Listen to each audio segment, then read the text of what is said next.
everyone, though. These are going to be the pullets that we sell in here.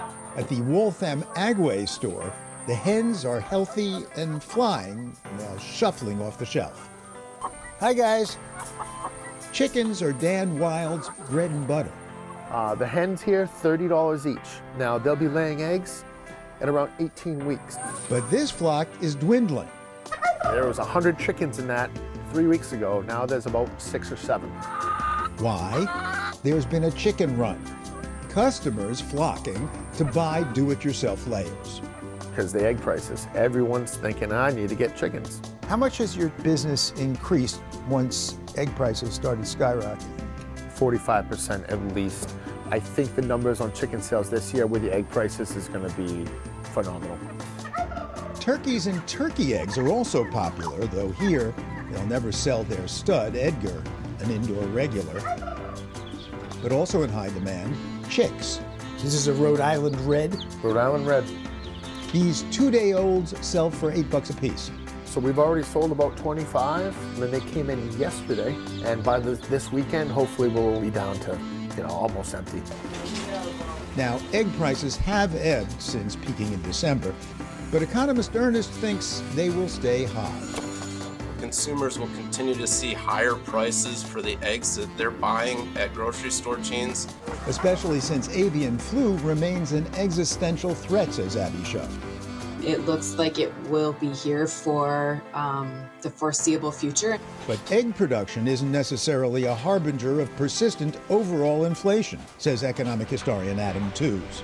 You would need a series of really negative shocks like this. More and more avian flu to kill more and more birds. You would need the price of bird feed to continuously rise. Otherwise, what this does is to shock the cost of living once, and very grievously, and for people on low incomes quite seriously. It's quite difficult to afford eggs right now.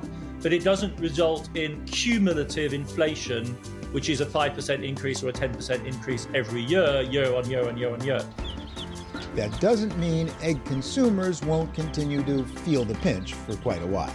Look, this is pecking me here. Ah! That actually hurts. Stop it. As for the folks, Paul Solomon takes a look. Here's half the ringer. Thank you. breakfast time at In a Pickle in Waltham, Massachusetts, which means eggs. I would say 70% of our menu either has eggs in it or revolves around eggs or is egg-centric in some way. So omelets, scrambled, it's in our pancake mix, in our waffle mix, in the French toast mix.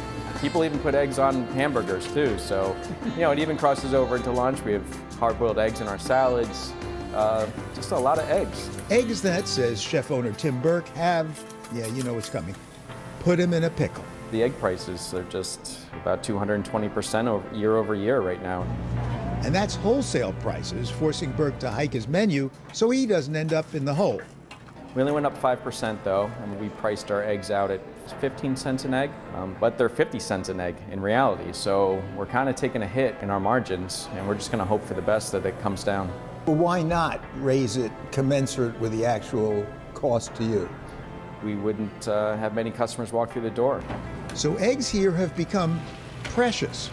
And we do have to make our employees aware that this is a commodity that we need to really handle a bit more carefully. Don't drop the eggs. Right, I mean. Do you tell them? Yeah, of course. You tell them not to drop the eggs. Before, when we would mess up an egg or an egg would break, it was no big deal, we have another one. Now it's like, we're mourning that egg. Meanwhile, at the retail grocery store, egg prices soared 60% in 2022 alone, more than any other food item, prompting memes all over the internet. And one farm group lodges a common complaint: egg producers are price gouging. Economist Brian Ernest says consumers really notice the price hike.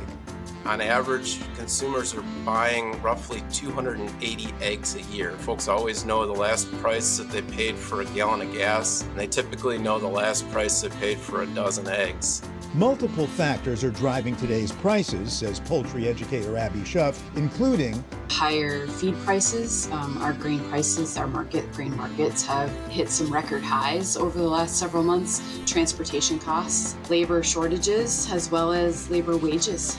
Other inputs like our energy to heat barns. All of those inputs have increased over the year and have really made an impact just on production. But the biggest driver of eggflation is the worst outbreak of avian flu ever, says Brian Ernest. We've seen depopulations upwards of 40 million layers over the last year. Out of some 300 million layers, or hens. You're talking about 15% of overall production has been impacted by avian influenza this past year. And why do they have to kill millions of birds? So the thought process is to try and stamp out the spread. Because it is so deadly to the birds, they end up depopulating the entire farm itself and putting up a perimeter around the area. Eggflation isn't hurting buying chickens to lay at home, says